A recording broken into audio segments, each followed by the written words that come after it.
ഇനി തിരുവനന്തപുരത്തേക്കാണ്. നടൻ കൃഷ്ണകുമാറിന്റെ മകൾ ദിയ കൃഷ്ണയുടെ ആഭരണ കടയിൽ നടന്ന തട്ടിപ്പുമായി ബന്ധപ്പെട്ട കേസിൽ 2 പ്രതികൾ കീഴടങ്ങിയിരിക്കുന്നു. തിരുവനന്തപുരത്ത് ജവഹർ നഗറിലുള്ള ക്രൈംബ്രാഞ്ച് ടീമാണ്. അവരുടെ ഓഫീസിലാണ് ഇന്ന് അല്പസമയത്തിന് മുമ്പ്, ഒരു 15-20 മിനിറ്റ് മുമ്പ് 2 പ്രതികൾ വിനീതയും രാധാകുമാരിയും വന്ന് കീഴടങ്ങിയത്.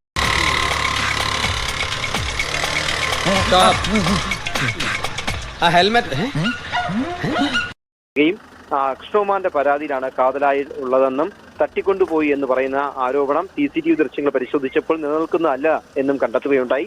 അതുകൊണ്ടാണ് ജീവിക്കുന്ന പെരും കള്ളന്മാരുടെ നേതാവാണെന്ന് ഇപ്പോഴല്ലേ എനിക്ക് മനസ്സിലാവുന്നത്.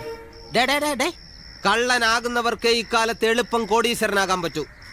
നേരത്തെ ഈ 2 പേരും തെറ്റ് ചെയ്തിട്ടില്ല എന്നായിരുന്നല്ലോ 3 പേരും മാധ്യമങ്ങളോടൊക്കെ പറഞ്ഞിരുന്നത്. സുഖദമാടി, കണ്ണിൽ ചോരയില്ലാത്ത തെണ്ടി, എന്ത് തോന്നിവാസവും കാണിക്കാൻ മടിയില്ലാത്ത ഒരു അലവലാതി. അന്വേഷിച്ചപ്പോൾ ഇവർ പറയുന്നത് അത്ര ശരിയല്ല. കാരണം ഇവരുടെ അക്കൗണ്ടിലേക്ക് പണം വന്നിട്ടുണ്ട് എന്നുള്ളത് കണ്ടെത്തി. അതോടുകൂടി ഇവരുടെ ഭാഗത്താണ് തെറ്റ് എന്നുള്ളത് നിഗമനത്തിലേക്ക് പോലീസ് എത്തി. എന്തോന്നാടോ ഇത്? എവിടെ നിന്ന് കിട്ടിയോടോ ഈ ഉണ്ടാക്കണേ? ഒരെണ്ണം കൊടുക്കട്ടെ സാർ.